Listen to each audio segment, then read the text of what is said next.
I'm Matt Bouchard with REIT.com here in Chicago for REITWeek 2013. Joining me is Tom McGuinness, the president of Inland American Real Estate Trust. Tom, thanks for joining us. Very good, thank you.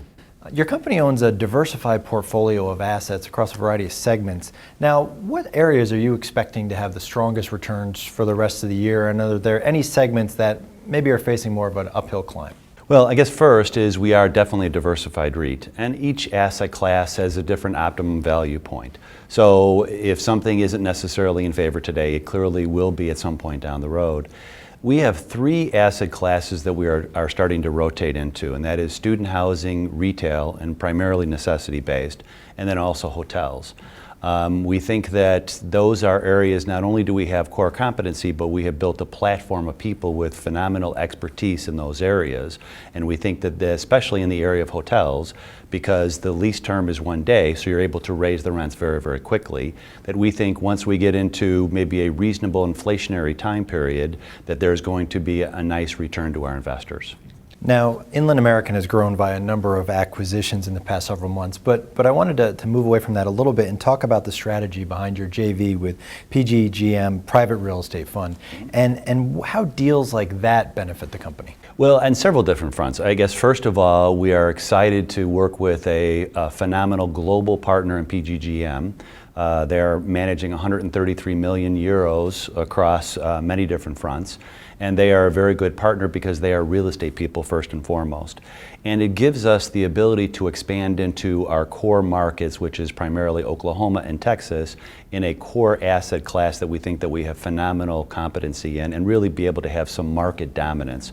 So the joint venture falls into two categories. First is we have some seed properties that we gave them a 45% interest in. So we're still primary driver of the assets themselves.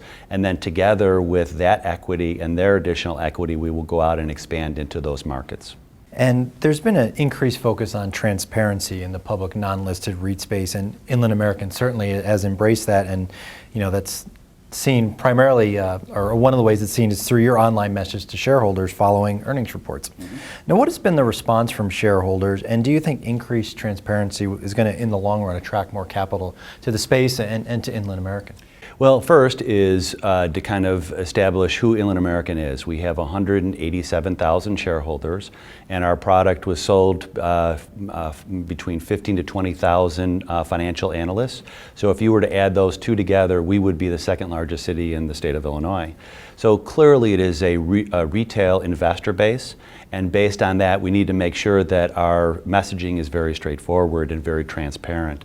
So, so we have actually had the video that you talked about earlier this year, and we have done additional videos. We break our communication down into two buckets. First is kind of the old school, because we do have an elderly base. And that's things as an 800 number, letters, mailers, flyers, et cetera.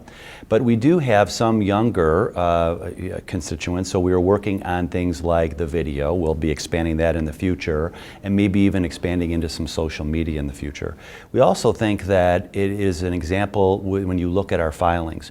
We believe that, referring to the share price that you talked about earlier this year, range of cap rates, we had NOI, it was full disclosure, so we think that the transparency that we're trying to achieve isn't just necessarily within the communications, but also within all of our filings. Tom, thank you so much for joining us today. Very good, thank you. For more on this and other REIT news and analysis, be sure to visit REIT.com.